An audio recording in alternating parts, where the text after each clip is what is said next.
Imagine um homem, abençoado com uma sabedoria que superava a de todos os sábios do Oriente e do Egito, capaz de julgar com uma clareza divina, de construir maravilhas arquitetônicas que desafiavam o tempo, de compor milhares de provérbios e canções, de falar com a própria natureza, descrevendo árvores, animais e peixes. Um rei cujo nome ecoava em todas as nações, sinônimo de riqueza, paz e glória. Ele tinha tudo. O que ele mais queria, Deus lhe deu em abundância. Mas o que acontece quando a maior bênção se torna a maior armadilha? Como o homem mais sábio que já existiu pôde, em seu próprio auge, semear as sementes da sua própria ruína? Esta é a história de Salomão, o rei que perdeu tudo, não por falta de sabedoria, mas por ignorar a sua própria. Sua ascensão ao trono de Israel foi marcada por uma promessa e uma escolha divina. Filho de Davi, ele não era o primogênito, mas a escolha de Deus para dar continuidade ao legado de seu pai. No Monte Gibeão, em um sonho que mudaria o curso de Israel para sempre, Deus lhe fez uma pergunta que ecoa até hoje: pede o que queres que eu te dê. Salomão, com a humildade de um jovem rei, não pediu vida longa, nem riquezas incalculáveis, nem a morte de seus inimigos. Ele pediu algo muito mais profundo: um coração sábio e discernimento para governar o povo de Deus, para saber distinguir entre o bem e o mal. E Deus, maravilhado com sua resposta desinteressada, não só lhe concedeu um coração sábio e entendido como nunca houve antes e nunca haveria depois, mas também aquilo que ele não pediu: riquezas e glória sem igual, paz em todas as suas fronteiras. Assim começou a Era de Ouro de Israel. O templo, uma maravilha arquitetônica, foi erguido em 7 anos, com cedros do Líbano e ouro de Ofir, um testemunho da glória de Deus e da capacidade de Salomão. Seu reino prosperava como nunca antes. Carros, cavalos, ouro, prata, tudo em abundância. A fama de sua sabedoria e riqueza se espalhou por toda a terra. A rainha de Sabá, soberana de um reino distante, viajou com uma caravana de camelos carregados de especiarias, ouro e pedras preciosas, apenas para testar Salomão com perguntas difíceis. Ela o questionou sobre enigmas e paradoxos, sobre a natureza da vida e do universo. E Salomão, com a sabedoria que Deus lhe dera, respondeu a cada uma de suas indagações, sem que houvesse nada que o rei não pudesse explicar. Ao ver sua sabedoria, a magnificência de seu palácio, a ordem de sua corte e os sacrifícios que oferecia no templo, ela ficou sem fôlego. Maior é a tua sabedoria e a tua prosperidade do que a fama que ouvi, ela declarou, abençoando o Senhor que o havia colocado no trono. Salomão era o ápice, o exemplo, o rei perfeito, abençoado por Deus. Mas por trás de todo esse brilho, uma sombra começava a se formar, sutilmente, quase imperceptivelmente. A lei de Deus, dada a Moisés, continha advertências específicas para os reis de Israel, para que não se desviassem do caminho. 3 eram cruciais: não multiplicar cavalos para si, para não fazer o povo voltar ao Egito; não multiplicar prata e ouro em demasia, para que o coração não se elevasse; e, acima de tudo, não multiplicar mulheres, especialmente mulheres estrangeiras, que poderiam desviar o coração do rei para outros deuses. Mas Salomão, em sua sabedoria que parecia infinita, começou a ignorar essas advertências divinas.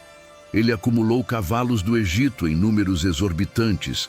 Prata se tornou tão comum em Jerusalém quanto pedras, e o mais perigoso de tudo: ele teve 700 esposas, princesas e 300 concubinas. Eram mulheres de Moabe, Amon, Edom, Sidom e Ete, nações das quais o Senhor havia dito aos israelitas: não vos unireis a elas, nem elas se unirão a vós, pois certamente vos desviarão o coração para seguir os seus deuses.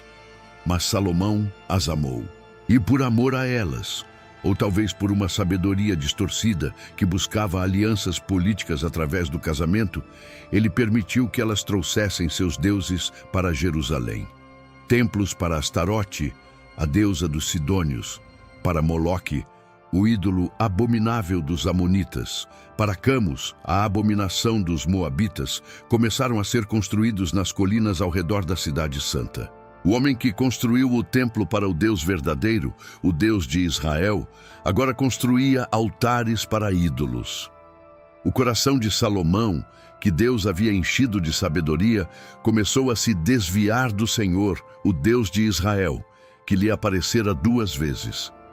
Ele não guardou o que o Senhor lhe havia ordenado. Lentamente, imperceptivelmente, a glória de Deus foi sendo substituída pela fumaça dos sacrifícios pagãos. O paradoxo se aprofundava, tornando-se uma tragédia.